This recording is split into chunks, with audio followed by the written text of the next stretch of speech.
Hey guys, welcome to Think Forward. This is Shreshtha और आज मैं बात करने वाली हूँ ह्यूमन हेल्थ एंड उससे रिलेटेड डिजीजेस के बारे में। तो चलिए स्टार्ट करते हैं। अगर यहाँ पे फर्स्ट डिजीज़ की बात करें तो कॉमन कोल्ड यहाँ पे मैंने इंक्लूड किया है। इसमें जो होस्ट होता है वो ह्यूमन बींग्स होते हैं, यानी कि इंसानों में ये बहुत तेज़ी से फैलता है। और ये क्या अफेक्ट करता है, कौन कौन से ऑर्गन्स को अफेक्ट करता है, तो ये नोज़ और थ्रोट यानी कि जो हमारा रेस्पिरेटरी पैसेज है, जो श्वसन नलिका है, उसको अफेक्ट करता है।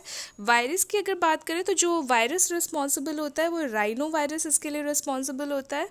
सिम्टम्स अगर देखें तो इसमें जो सिम्टम्स होते हैं वो बहुत कॉमन होते हैं, जो कि नॉर्मल सर्दी जुकाम के जो सिम्टम्स होते हैं, नेज़ल कंजेशन एंड डिस्चार्ज, यानी कि जो हमारी नाक होती है वो पूरी तरह से ब्लॉक हो जाती है और उसमें से डिस्चार्ज म्यूकस, थिक म्यूकस निकलना स्टार्ट हो जाता है। सोर थ्रोट यानी कि गला बैठ जाता है, गला ख़राब हो जाता है। होर्सनेस यानी कि गला बैठ जाना।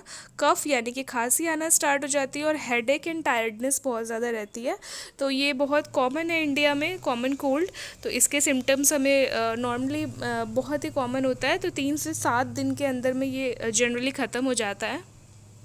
अगर सेकंड डिजीज़ की बात करें तो यहाँ पे मैंने मलेरिया इंक्लूड किया है। इसमें जो होस्ट होता है वो ह्यूमन्स ही होते हैं और जो कॉजल ऑर्गेनिज्म है इसका वो है प्रोटोजोआ, यानी कि मलेरिया एक प्रोटोजोअन डिजीज़ है।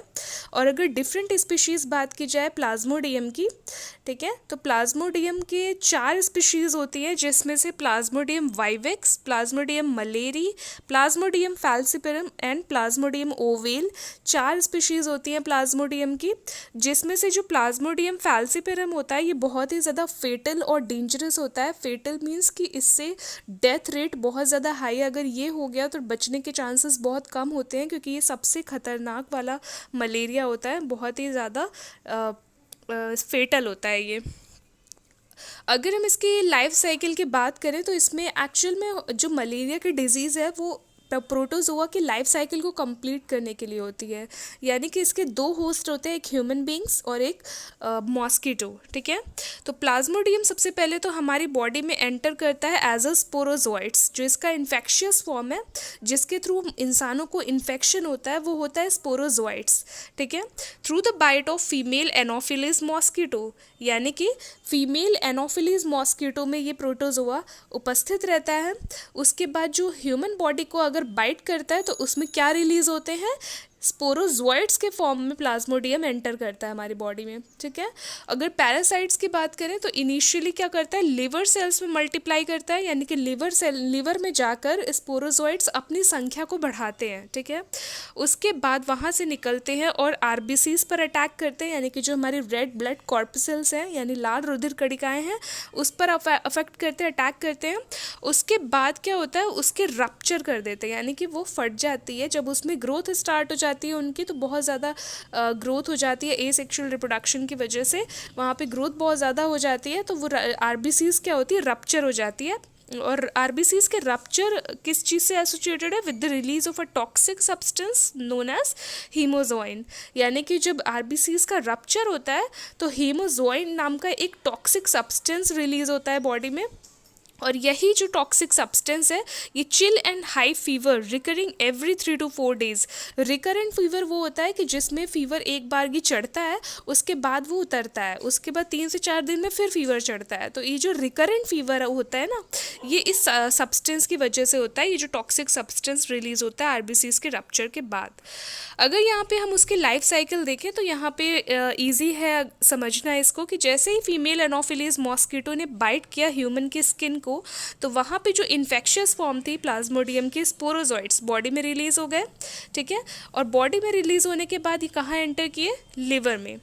लिवर में एंटर करने के बाद ये अपनी संख्या को बढ़ा रहे हैं, मल्टीप्लाई कर रहे हैं। अब देख रहे हैं लिवर से निकलने के बाद अब हम इसे स्पोरोजोइट नहीं कहेंगे, अब हम इसका नाम रखे हैं मेरोजोइट्स, ठीक है। अब यहाँ से लिवर से निकलने के बाद, ये क्वेश्चन बहुत इंपॉर्टेंट है क्योंकि एग्जाम में कई बार पूछा जा चुका है कि लिवर से जब निकलता है तब उस इन्फेक्शियस फॉर्म को क्या कहते हैं, तो उसे कहते हैं मेरोजोइट्स। और मेरोजोइट्स क्या करता है, आरबीसीज, यहाँ पे ये जो आरबीसीज है उस पर अटैक कर रहा है और यहाँ पे इसकी एसेक्सुअल साइकिल स्टार्ट हो गई, ठीक है। ये अपना मल्टीप्लाई करके अपने जनरेशन को बढ़ा रहा है, अपने नंबर्स को बढ़ा रहा है। तो यहाँ से जो रिलीज़ हुआ सब्सटेंस, यहाँ से जो गैमेटोसाइट्स जो रिलीज, अब हम इसको नाम देते हैं गैमेटोसाइट्स, ठीक है। गैमेटोसाइट्स जो यहाँ पे एसेक्सुअल रिप्रोडक्शन के बाद रिलीज हुए, ये क्या होता है कि ब्लड के हमारे स्किन के सरफेस पे ब्लड पर आ जाते हैं, तब फिर से इसे फीमेल एनोफिलीज मॉस्किटो बाइट के थ्रू सक कर लेता है, ठीक है, हमारे ब्लड को सक करता है। तो ये जो गैमेटोसाइट्स होते हैं ये फिर से फीमेल एनोफिलीज मॉस्किटो के बॉडी में चले जाते हैं और वहाँ पर इसका फर्दर डेवलपमेंट होता है। उस वहाँ पे जाने के बाद क्या होता है वो हम बात करेंगे उसके बारे में। उससे पहले हम यहाँ पे ये देख रहे हैं कि यहाँ पे जो वेक्टर है वो भी फीमेल एनोफिलीज मॉस्किटो ही है, ठीक है। तो यहाँ पे जो कॉजल ऑर्गेनिज्म है वो भी हमारा एक तरह से फीमेल एनोफिलीज मॉस्किटो ही है, और जो वेक्टर है वो भी फीमेल एनोफिलीज मॉस्किटो ही है। और जो चीज़ इस डिजीज़ के लिए रिस्पॉन्सिबल है वो है प्रोटोजोआ, ठीक है, प्लाज्मोडियम। अगर हम फीमेल एनोफिलीज मॉस्किटो की बाइट की बात करें तो इन्फेक्टेड पर्सन को बाइट किया, ठीक है, फिर से उन्होंने इन्फेक्टेड पर्सन को फीमेल एनोफिलीज ने बाइट किया, और जो पैरासाइट्स थे यानी कि गैमेटोसाइट्स मॉस्किटो की बॉडी में फिर से एंटर हो गए और वहाँ पे उसका फर्दर डेवलपमेंट हुआ। और यहाँ पे क्या होता है, पैरासाइट मल्टीप्लाई करते हैं कहाँ पे, स्पोरोजोइड के फॉर्म में मल्टीप्लाई करते हैं और स्पोरोजोइड फॉर्म करते हैं, और वह कहाँ पे स्टोर हो जाता है, सलाइवरी ग्लैंड्स में, ठीक है, मॉस्किटो के सलाइवरी ग्लैंड्स में वो स्टोर्ड हो जाते हैं। तो अब वो किसी और को, ह्यूमन बीइंग को बाइट करेगा तो वहाँ पे उसके स्पोरोजोइड्स रिलीज हो जाएंगे। तो इस तरह से एक पूरी साइकिल चलती रहती है प्रोटोजोआ की। तो हमने यहाँ पे देखा कि स्पोरोजोइड जो इन्फेक्टेड प्लाज्मोडियम था, प्रोटोजोआ था, उसकी लाइफ साइकिल कंप्लीट होने के लिए दो होस्ट की ज़रूरत पड़ी, एक तो फीमेल एनोफिलीज मॉस्किटो और दूसरा ह्यूमन बींग्स, ठीक है। अब हम यहाँ पे इस डायग्राम से क्लियरली समझ पाएंगे कि एक्चुअल में होता क्या है।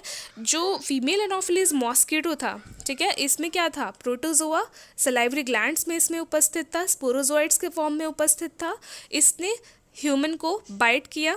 तो जो स्पोरोजोइड इसकी सलाइवरी ग्लैंड्स में प्रेजेंट थे वो ह्यूमन बॉडी में एंटर हो गए।